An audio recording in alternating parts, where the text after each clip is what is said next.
both chambers as fast as it did, excuse me. The Ohio Legislative Black Caucus stands united in opposition to this bill, and today we will hear from dignitaries across the state, students and workforce leaders that are severely impacted from this harmful legislation. Our urgent message to Governor DeWine is to veto Senate Bill 1 to protect Ohio's students, protect our workforce, and protect our future. Now, with that being said, I'm going to turn it over to my colleague, State Representative Desiree Timms. Thank you so much, President of Church. Good afternoon, everyone, members of the press, and to the people of Ohio. We are standing here with you today because we want Governor DeWine to veto Senate Bill 1. It is toxic. It is a threat to free speech. It is a threat to academic freedom. It is a threat to our First Amendment rights. It is racist. And since when is diversity, equity, and inclusion a bad thing? I don't know how we made it to 2025 talking about inclusiveness being rotten, or equity being bad or harmful, or diversity being shameful. It is who we are. It is the fabric of our democracy. It is the fabric of our country. And if we want Ohio to be a welcoming state, a progressive state, a state where any child from any background, any zip code can be educated equitably, fairly, and have access to higher education, the governor will veto Senate Bill 1. I stand firmly with my colleagues, as I did on the House floor, as we all did in the Higher Ed and Workforce Committee, asking, why is this necessary? Why do we need this in 2025? The only answer is so that we can move backwards, pre-civil rights, pre-Reconstruction, pre-anything progress that this country and this nation has stood for. Ohio has been the face of progress throughout centuries. A member of the Union, where people came for opportunity, for hope, where my grandparents fled from the Deep South to come to Ohio for jobs and opportunity.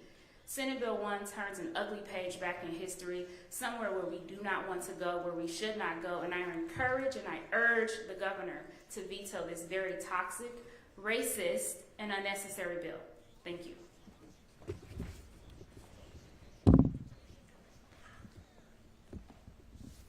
Thank you, Representative Timms, for those remarks. Now I'm going to call up Professor Edith Daschle, the Director of Scripps School of Journalism. Good morning. Happy Wednesday. Don't let this notebook scare you. It's okay. It's okay. But I am Edith Daschle, and I've been teaching in higher education for 40 years. 33 of those years, I've been a faculty member in the E.W. Scripps School of Journalism at Ohio University. And if any of you have been to Athens, some of you may have graduated from OU, but if you visited Athens, you know you don't go through Athens on your way to anywhere else. It's not like, oh, I was on my way to Cleveland and I just thought I'd stop in Athens. It doesn't, you have to want to come to Athens. And Athens is a predominantly white community. And during the time, particularly in the 1980s, when Ohio University was extremely, they thought diversity was important. And the diversity scholarships weren't designed to discriminate against white students. The diversity scholarships were designed to encourage more students of color to come to little old all-white Athens, Ohio, and get a quality education, hopefully from the School of Journalism.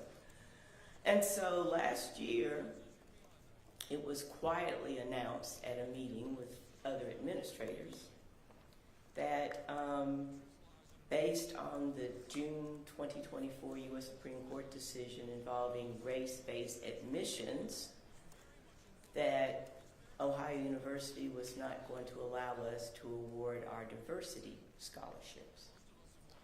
Now, I've read that U.S. Supreme Court decision. In addition to being an administrator, I also teach common law. So I've read the decision. I read it 15 times. I even did a word search, only found the word scholarships in the document once, and it was in passing, a passing comment. So for there to be this push to stretch this U.S. Supreme Court decision to also include diversity scholarships, well, I had a real problem with that. In fact, I took it personally, because I've always been the only one. I've always been the token. I've always been the only one, the first director of the School of Journalism, the first faculty member to do, black faculty member to do that. So I was taking this personally. Last year, the School of Journalism, we had donors who really supported diversity. We had 12 scholarships that totaled more than $46,000. We weren't able to award those scholarships because the university said they discriminated against white students. So at last year's scholarship banquet, I had to go seriously, because when you look at just the School of Journalism, that's all I can speak to.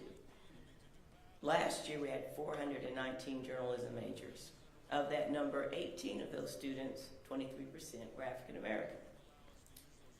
We had 0 Native American students, 4 Asian American, 23 Hispanic Latino students, and 354 white students, making up 84% of our student body in the School of Journalism. And so my question was, how can 12 scholarships discriminate against white students who make up 84% of our student body in the school? That was my question. Of course, I've never gotten an answer to that. They just quietly ignore me.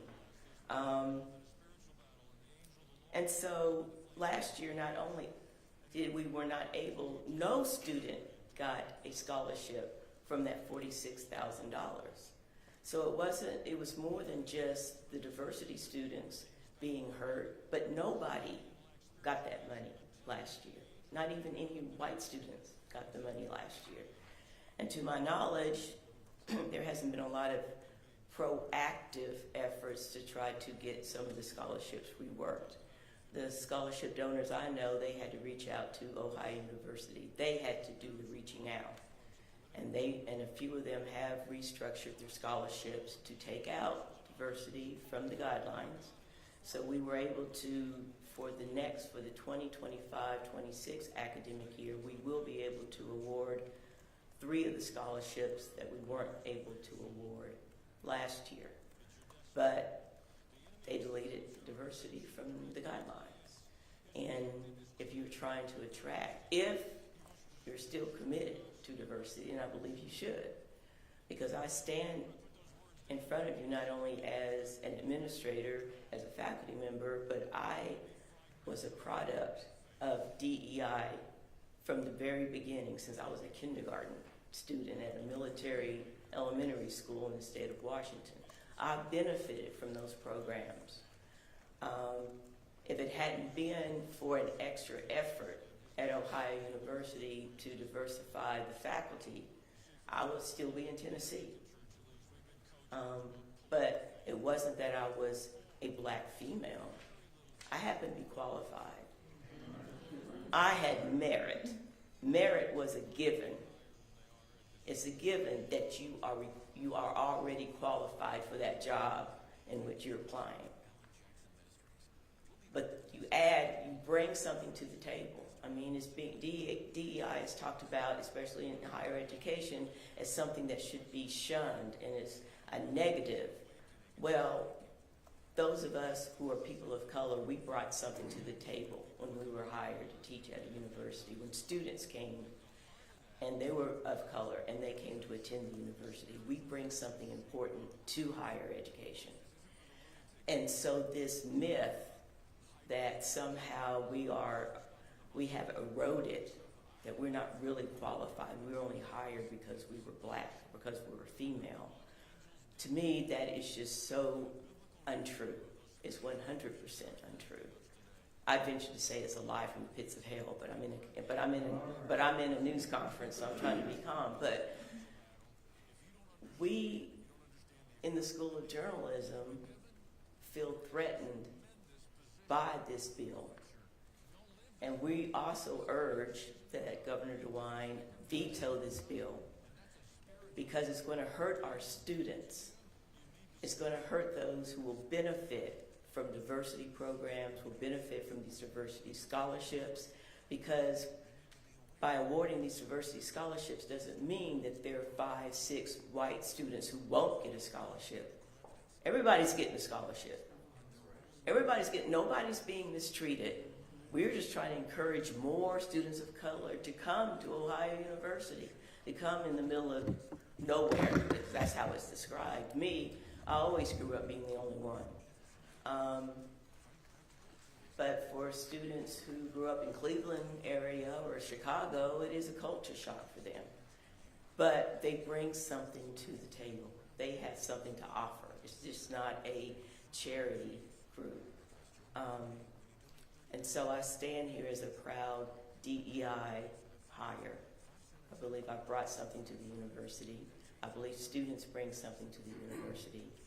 And this bill, if it becomes law, is going to be a detriment to higher education in general. Like I said, I've been teaching at OU for 33 years, and I do plan to retire at the end of June. I'll be retiring. But I just feel sad and insulted that I would be ending my teaching career with possibly a law going to be enacted that's going to prevent doing the very thing that I was dedicated to do. So thank you for inviting me and to join me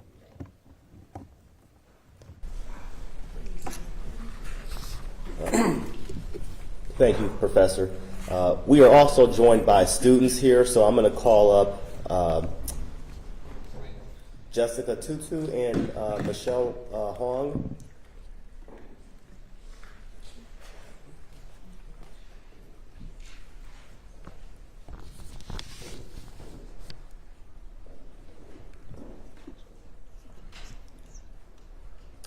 Good morning, leaders, community members, and fellow invitees of the Ohio Legislative Black Caucus.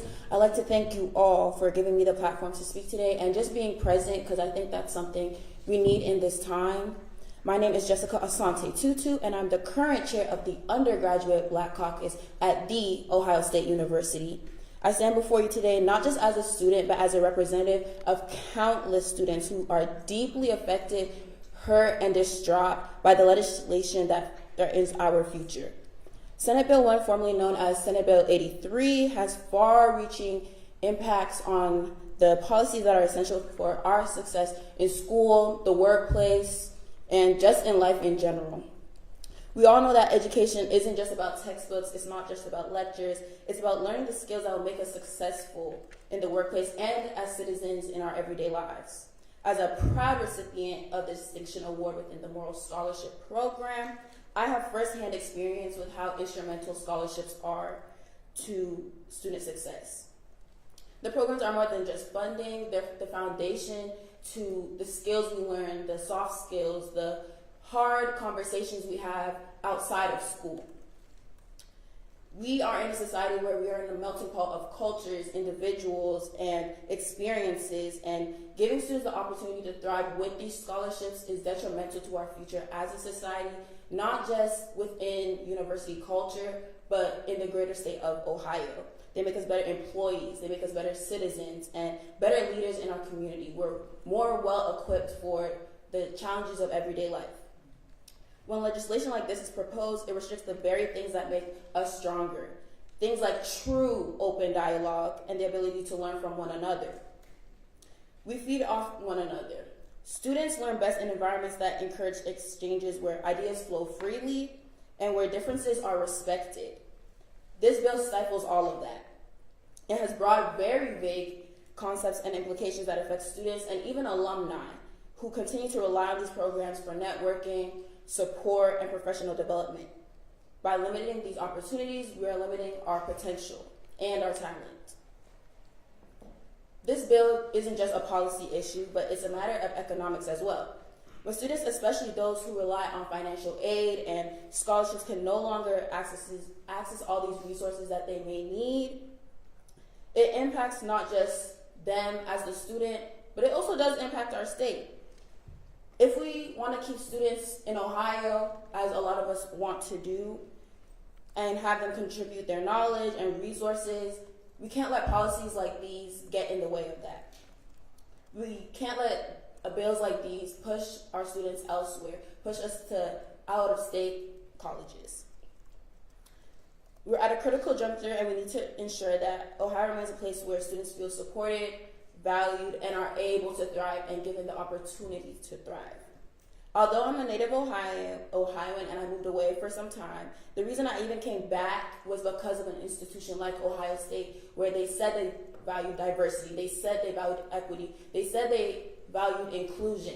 To be told that I didn't earn it is just an insult to all the hard work that I've put in over my years in high school, elementary school. There's so much pressure that comes from being a student, and telling me that I didn't earn it is an insult to my intelligence, it's an insult to my parents, it's an insult to the teachers that shaped me to who I am today. When I came to Ohio State, they didn't just offer me an education, they offered me a community, they offered me a place to be seen, a place to be heard, and a place to grow myself as an individual. If we want to keep this as an environment where students would like to stay, we just have to veto this bill, please, Governor DeWine. Please just veto this bill. We really risk losing a lot of people in our communities who have so much talent and so much to offer to the place that they were even born in, regardless of their background, regardless if they're from a lower income family or from the highest of income families. I'm part of the 8.14% of Black students who are affected by this bill.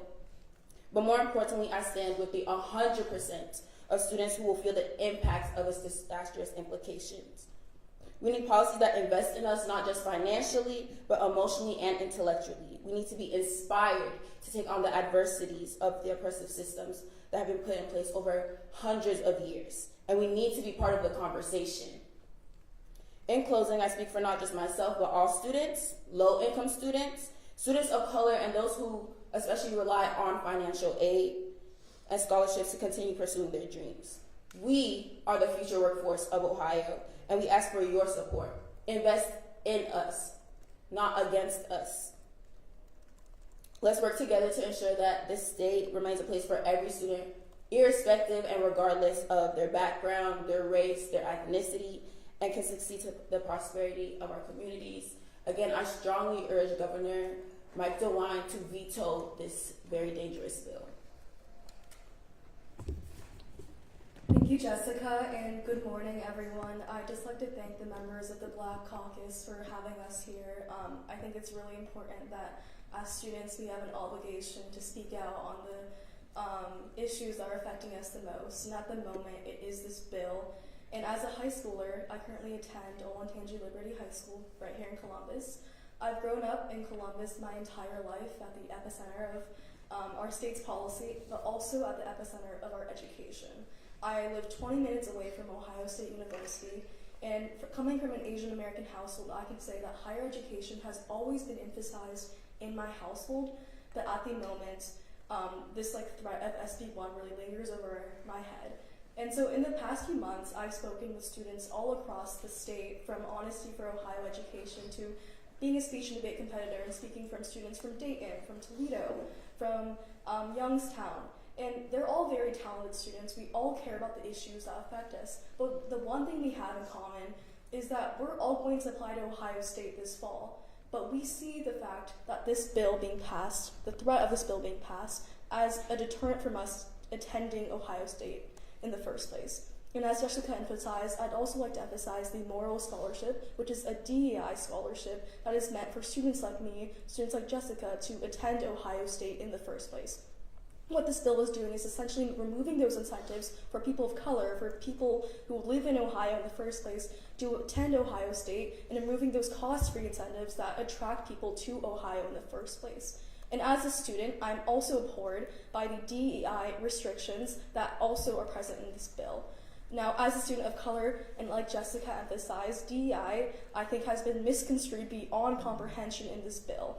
These senators are relying on the perception that DEI has rather than the actual definition of it. And you would see that this would happen if they actually define DEI in the bill after they use it a dozen plus times in it. That's right. And what DEI is actually doing as a student and as a student of color, it's facilitating the conversations that need to be have in our public school system. So for example, in my high school, what DEI programs are actually doing is not promoting the anti-meritocratic values that the Republicans are saying, but they're actually helping students learn from one another, to learn from our diverse viewpoints and experiences and identities. They're helping us have the conversations that we need to be having because we can't have them otherwise. In the current society, our political issues have become much more social, have become much more vitriolic, and it is hard to have these conversations in normal spaces. So what DEI is actually doing is actually promoting more discourse, promoting more intellectual diversity, which this bill seeks to stifle. So I would urge, like my colleagues have urged, like the peers behind me have urged, for Governor DeWine to veto this bill and keep Ohio students in Ohio.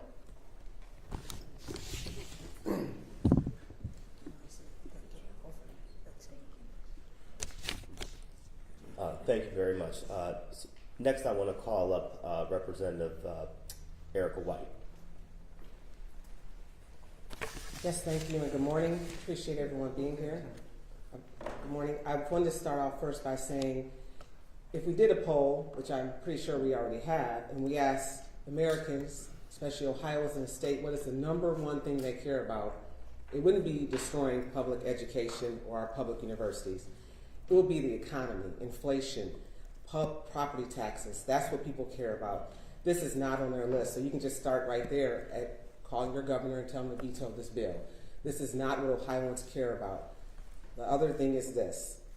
If we have a table and we're having a discussion about women and there's no women at the table, then we're not talking about women's rights. If there's a table and we're talking about African Americans or we're talking about minorities, but no one's at the table that's representing that, then we're not having a talk about diversity, equity, and inclusion. If there's a table and there's no workers at that table, then we're not having a discussion about workers' rights. And if there's a table and there's no students and there's no youth at that table, then we're definitely not having to talk about the future. So there's your other reason to veto Senate Bill 1. And let me finish with that. Before I was elected, I was a working class person. I still consider myself a working class person. I started right out of high school at Ohio Bell. I'm sure many people in Ohio know what Ohio Bell is. Started right at the bottom as an information operator, and I started as a union worker. And let me tell you how that correlates to this bill. Collective bargaining rights. It allows workers to come together and raise their voices, and it allows people like me to go to college and that's two sides of that. One is to be able to negotiate my wages, my health care, a pension. It allows me to have a safe work environment. It's not just about using students as pawns, as I heard people say. It's allowed you to fight and have a voice for the students on your campus, which I've seen professors do, which I've seen teachers do. This is not about that. And the strike is the very last thing, though it's the very first thing that was brought up that they talk about. That's not true. Because you know why it's not true? Because no one is at the table. They were outside. They were never brought inside. And when they were brought inside, they were ignored. You see, if we're going to have a conversation, you can't shut down the conversation on free thought and free speech and then write a bill that continues to hamper that. This is an appetizer attack not only on free speech, but on collective bargaining on the rights. And what it does is stops professors from having this very talk, which we're having right now. Why is it important to have a talk about what's happening in the state of Ohio? Why is it important to have a talk about what's happening on social media? Why is it important to talk about what's happening in America? But if we stop those talks now at our public universities, we stop the talks now, which you heard from our young people, if we stop those talks, what happens to the future of Ohio? And that is a talk that we need to have, and that's why we're asking you to veto that bill. And going a little further, we talk about collective bargaining rights. It is those rights which allowed me to have tuition aid to just graduate last August with my degree, even though I started right out of high school as a worker. That was something that was negotiated as a worker with a collective bargaining agreement between, again, this is very important, and that is an agreement between the workers and the employer. It is not something that just floats out of the air that the workers come up with on their own. It is an agreement filed through CERB. And before any strike can happen, let me also tell you this, there's cooling off periods. You've seen it on TV. Cooling off periods. There's periods where you come back in and you continue to negotiate. You bring in mediators, but we've lost federal mediators right now. They've been fired and let go. So you think about that, how important it is, because if we stop the voices of workers, if we stop the voices of women, if we stop the voices of our professors to be able to encourage free thought no matter how hard it is, no harder it is, then we stop the progress of America. We stop the progress of the future of this state, which is important to each and every one of us. We have to continue to have that table, to build that table, and hold that table up. And so today, I want to also bring up one other important point that was not mentioned here. Why diversity is important in our colleges. It's called medical treatment. My daughter is a nurse. And one of the most important things, all of us in this room, everyone listening, everyone up here, at some point, you're going to need medical treatment. If there's not diversity, equity, and inclusion in those who are treating you, what type of humanity do you think you're going to get? If people think like they used to, that African Americans don't feel pain the same, or that it's okay not to treat a woman when she comes in and she's giving birth, that it's okay, maybe she doesn't need drugs to help her give birth because maybe her contractions have stalled. What about maybe that it's okay to let old people, that's because that's what they're going to call you because there's no diversity in talking about that. It's okay for you to die because we don't need you around anymore. And those are real talks that need to happen at your university, which is why, again, you need to call and veto. Tell your governor, veto Senate Bill 1. These are real talks because we don't want to have those real talks. We want to push them under our couch, under our covers. And we need to have that talks because what about people with disabilities? Those parking spaces, those are important that they're fined and we have people to show up and make sure that veterans are taken care of, that the poor eat. All those conversations, you know where they happen? At our universities, in our schools. Those hard conversations, they don't always happen at home with parents, but they happen with our educators and our universities and our schools. So let's remember that each of us are human beings and each of us require teaching and education. And if that diversity is hard, if we need to talk about the classes being taught at our universities, then let's have that hard talk. Legislators, not educators, should be having that talk with the Chancellor of Education. They should be having that talk with those who provide education and those who are being taught, like our students said, not legislators. And so I ask you again, we urge the governor to veto the bill because you're not educators, you're legislators, in the best interest of public interest of this state. And SB1 is portrayed as regressive, undermining the education autonomy, diversity for the expression. And let's not forget the faculty rights of our professors, for the rights they have, again, to be paid, to be able to organize and have thoughts and fight for their classrooms. And again, the most important part of our professors, their syllabus are their property. That's the only way to share that out. They spend a lot of time going to school. They spend a lot of time having to put syllabus where it's not that I as a student cannot. Anyone that's went to class knows that when you go to college, they give you their syllabus. They don't put it online so other people can take it, and then I'll use the word steal it. There's a reason why it's not put out like that, okay? So talk, again, there's a table. Why don't you call in tenured professors and have a talk with them about their syllabus and how they are posted. Every student can get a syllabus. That's the truth. And again, this has to do with public universities, so let's make sure also when we're calling the people to the table, let's call the people that are being affected by this. And again, can I do my mobility thing? Is that okay? Because it can't come out here when we fight, we win, right? So here's your one thing. I need you to call, and I know my young people in the room, they all don't believe in calling, but I need you to think that. First, call your governor. Make that call. 2, choose 10 people that you know on your phone right now. Call them.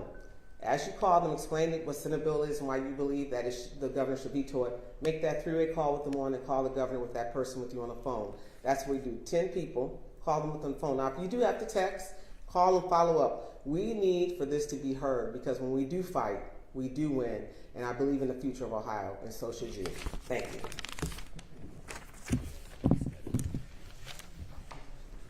Well, of course, there's nothing else to be said.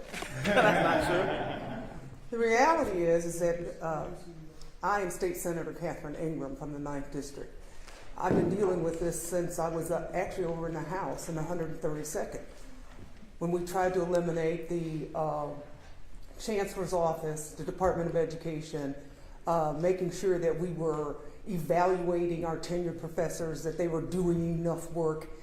This is a continuation, and unfortunately the environment that we are in now allows this to continue to fester and finally come to the head here in Ohio.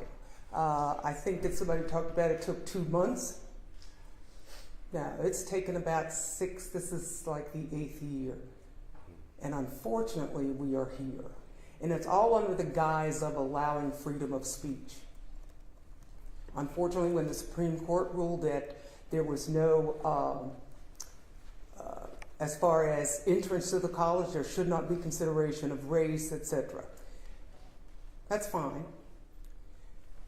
Unfortunately, what I continue to get from a lot of people is that quote Martin Luther King about, oh, all he wanted the people to be able to walk together. That was his dream. He knew it wasn't happening. And our reality is when you start to quote that, I want you to make sure that when you talk about meritocracy, just like our professor here was well qualified, but brought extra value by being a woman of color. I was in the smart row. But I still couldn't get some of the jobs because unfortunately when I was young, there was a time when you look at the classifieds and they said things like they announced the job and then at the end of it was a NNNA or JNNA. The NNNA was Negroes need not apply. And the JNNA was Jews need not apply. They hadn't gotten to Mexicans, which we call all of our Spanish-speaking people, need not apply.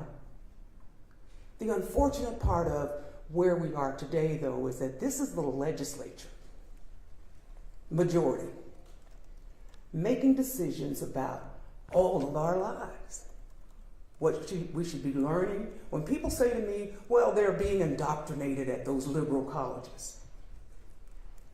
Well, I tell you, if you went in some of the independent colleges and some of the lessons that they're learning, they'd be, well, we're not giving you any more money. That's the threat. We're not going to give you any more money. Well, the independent colleges aren't worried about that because the legislature does not control what they do. So you're going to force the public institutions where most of our students go. And guess what's going to happen?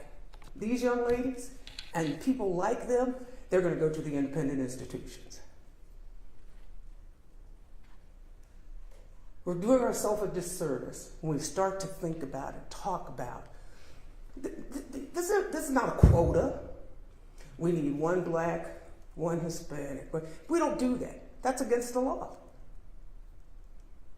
But for you to pretend that people of color, people of other ethnicities, other languages don't add value, therein lies, when you talk to me about normalcy, what does that mean? Normal for who? I've heard it for 8 years now. Governor DeWine should veto this bill. The unfortunate part is that when it comes back, the veto may be overrode in the Senate. And it's a sad situation. Now, I did hear President Carter say this morning from OSU that they intend to make sure that they're still taking care of all of their students. The unfortunate part about the language in this bill that's so destructive is that they say that don't try to call it something else and get away with doing it. Now that's shameful. How dare you? Because it was never DEI. We've turned DEI into a word that's a negative. It's not just one word. It's an acronym for diversity, equity, and inclusion. And some of those offices have been in place for many years. Many years, decades. They were called something else.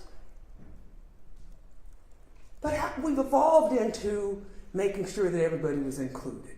So they changed it to diversity, equity, and inclusion. But now, you don't even get to change it back to something else because the law says that don't try to slick us. If you change it to something else, we're going to find out. Now, how shameful is that? Vouchers to our private schools,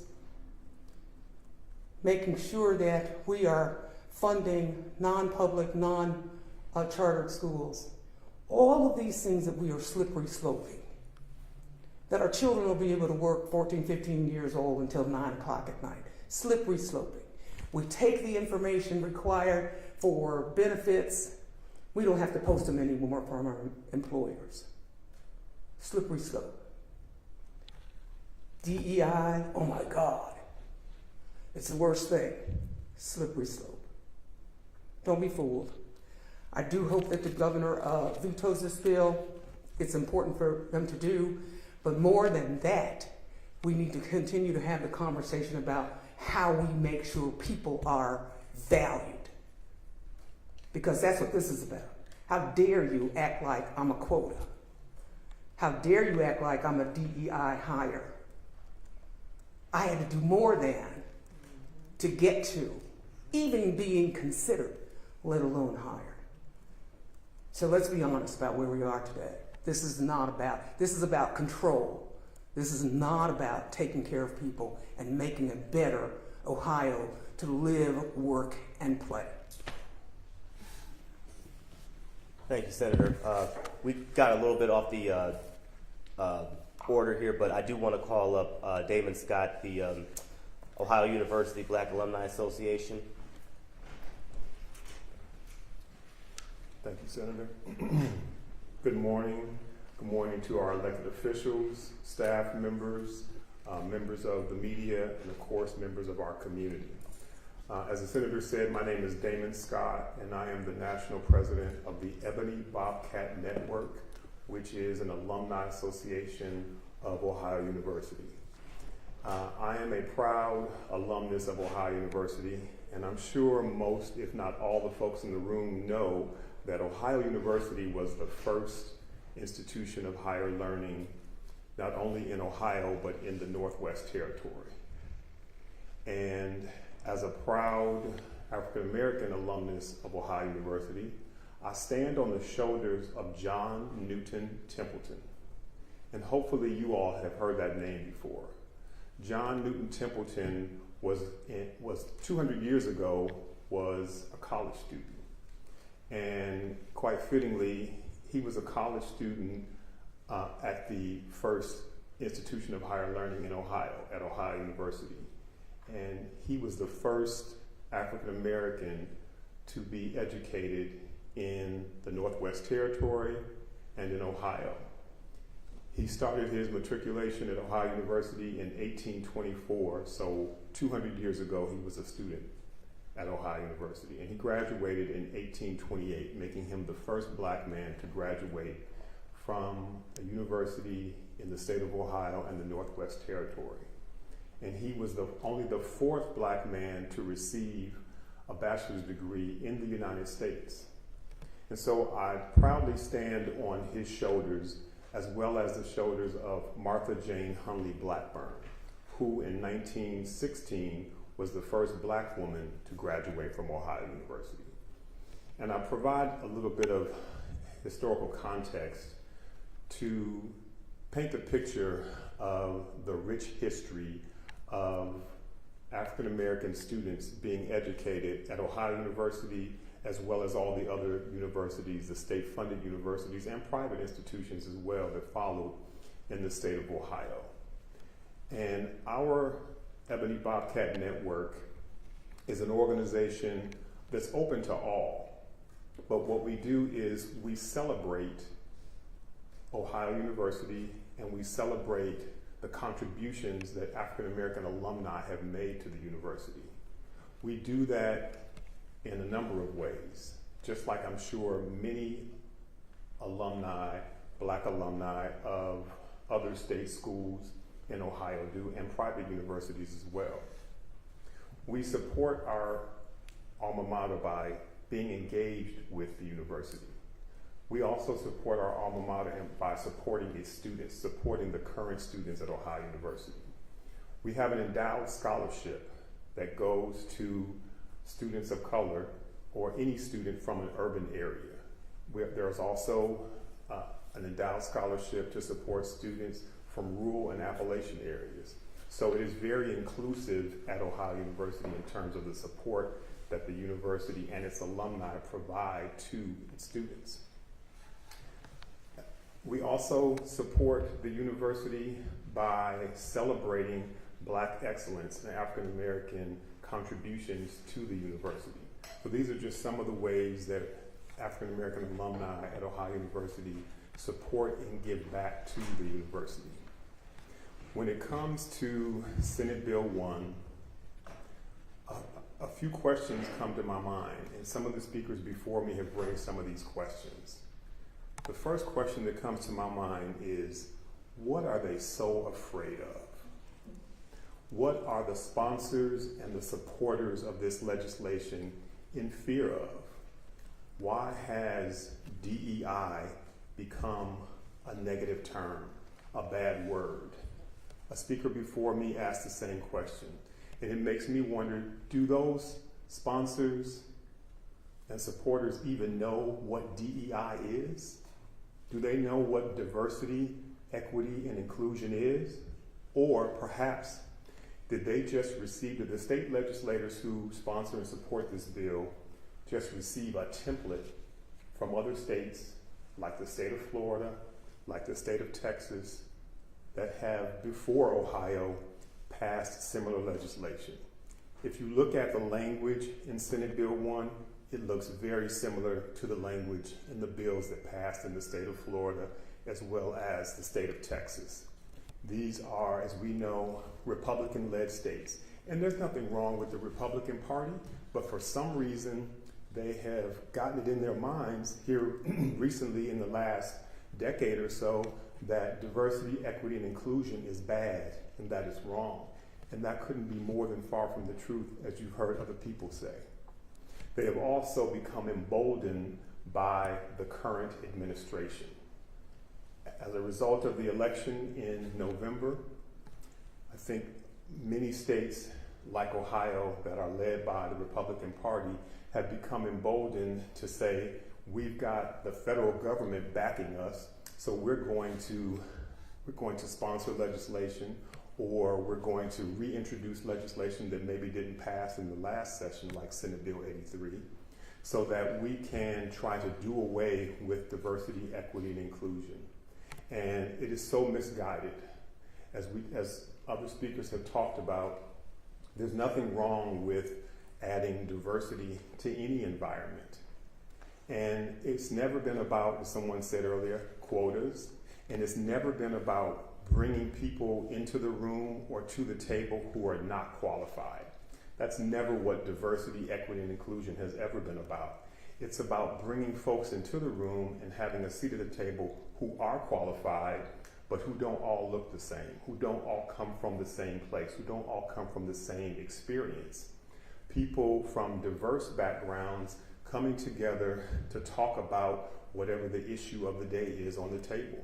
And what's wrong with having people from different backgrounds, from different ethnicities, coming from different places, from different religions, from different sexual orientations, to come together and talk about whatever the issue is, to talk about the betterment of the community, and to talk about and plan for a way forward. There's nothing wrong with having those diverse folks in the table and at the table and in the room. But for some reason, some of our friends on a certain side of the aisle have become misguided, and they think that diversity, equity, and inclusion is a bad thing. I think some of them think that, as Professor Deschelle said, if there are scholarships going to certain students, that means that there are other students who aren't going to get the scholarship, which could be further from the truth. It could not be further from the truth. So I stand here today before you with the community that has spoken before me to urge Governor DeWine to veto Senate Bill 1. It is misguided. It has no place in Ohio because, as someone said earlier, what's going to happen is people within Ohio, as well as outside of the state, they're not going to stay in Ohio, or they're not going to come to Ohio.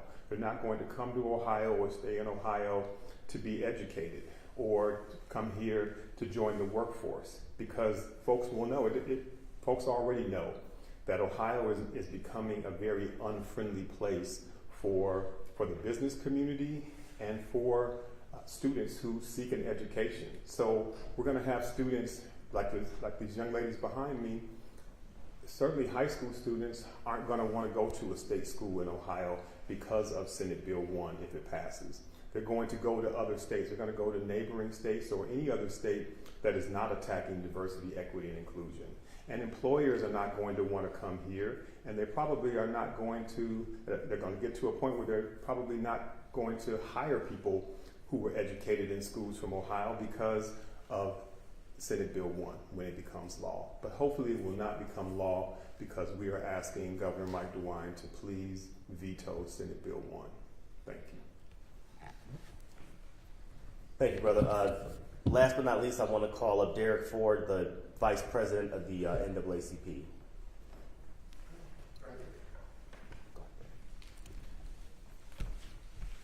Thank you, Mr. President. And like you stated, my name is Dr. Derek L. Forward. That's D-E-R-R-I-C-K. L is my middle initial, F-O-W-A-R-D. Where I serve as the Vice President of the NAACP for the state of Ohio, as well as serve as the President of the Dayton branch NAACP. Governor Mike DeWine, as I look you right in the face, I urge you to veto Senate Bill 1. Next week, you will be at my alma mater, Central State University, and you will be speaking to the hearts and the brains and the minds of individuals that this bill will destroy in the coming years. And I would like to know how you're going to preface your comments when you speak to them next week, the government class. I'll be there, I'll be watching, I'll be listening. But more importantly, I want you to use the power of your vote as the highest elected official in this state, the Buckeye State of Ohio, to veto Senate Bill 1. When I think about my parents, I'm going to come to that in a minute. But when I think about what else this bill will do, when you think about the 1954 Brown v. Board of Education, that Thurgood Marshall, the first African-American justice of these United States of America, fought hard and long for the passage, where the NAACP was right there with him, because he ended up becoming the general counsel for the NAACP. Fought for the Brown v. Board of Education so that could be passed. Landmark piece of legislation. So these students here could be educated at whatever university within these boundaries of the United States of America that they so desire. What else would it threaten? The 10 years later, the Civil Rights Act of 1964. Where now, as African Americans, we have our civil and human rights. Then we think about 1 year later, where we march on up to the Voting Rights Act of 65. Woo! Think about the destruction that DEI will have on our ability to vote. There's a whole system in place that we're not seeing right now, or some people's eyes are blind to. Then 3 years later, in 68, the Fair Housing Act. So now we can live where we want to live as Americans of these United States of America. DEI, this bill threatens all of that.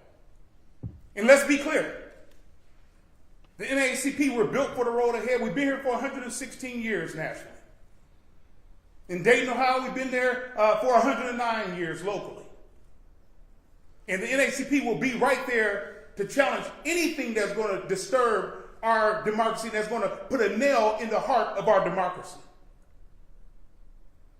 When I think about my parents, my mother, Dr. Gloria J. Forward, who is a university president in these United States of America, hailing from Anniston, Alabama,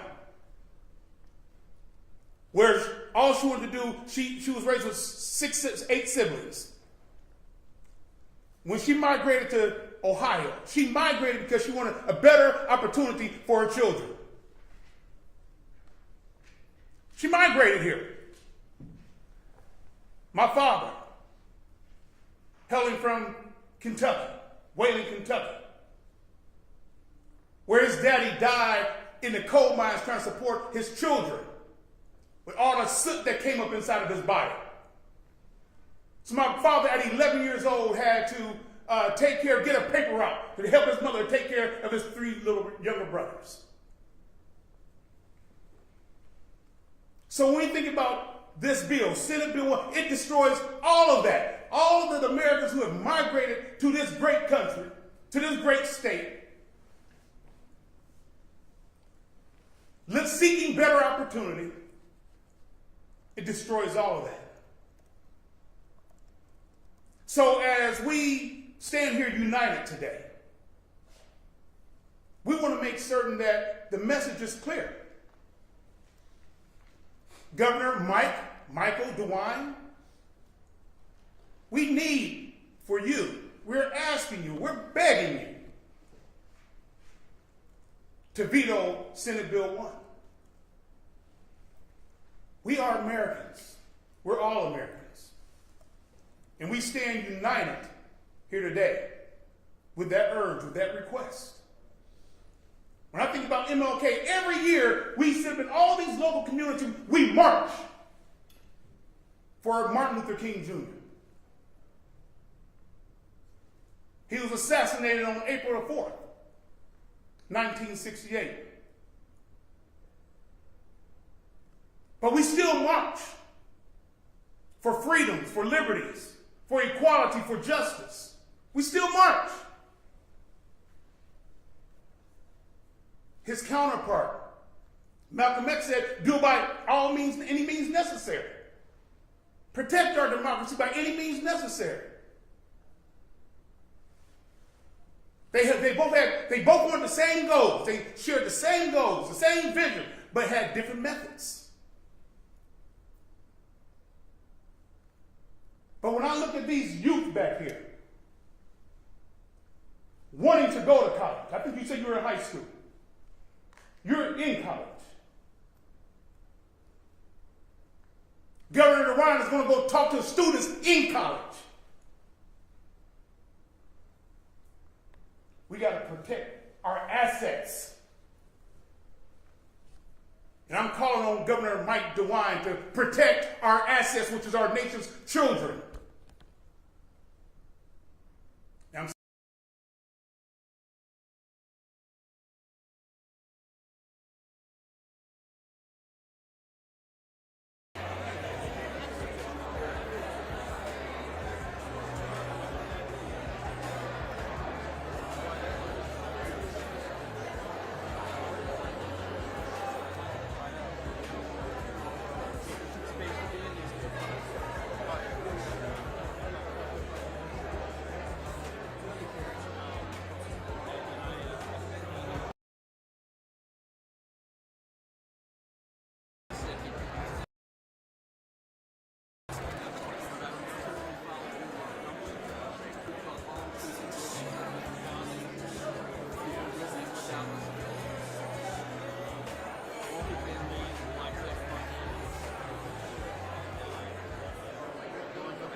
Good afternoon, everyone. Good afternoon. We are ready to get started here. Welcome to the Columbus Metropolitan Club. CMC explores public policy issues, current events, and lessons in leadership at forums just like this one every week. I'm Doug Buchanan. I'm editor-in-chief of Columbus Business First.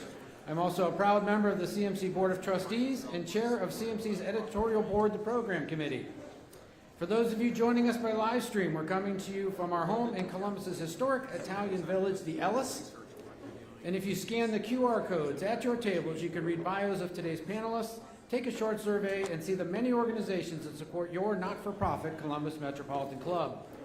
Speaking of sponsors, we would like to thank the United Way of Central Ohio, the Ohio Farm Bureau Federation, the Columbus Chamber of Commerce, Public Sector Consulting, Ian Alexander Photography, HNTB, and Smoot Construction for sponsoring today's forum. How about a hand for all of them?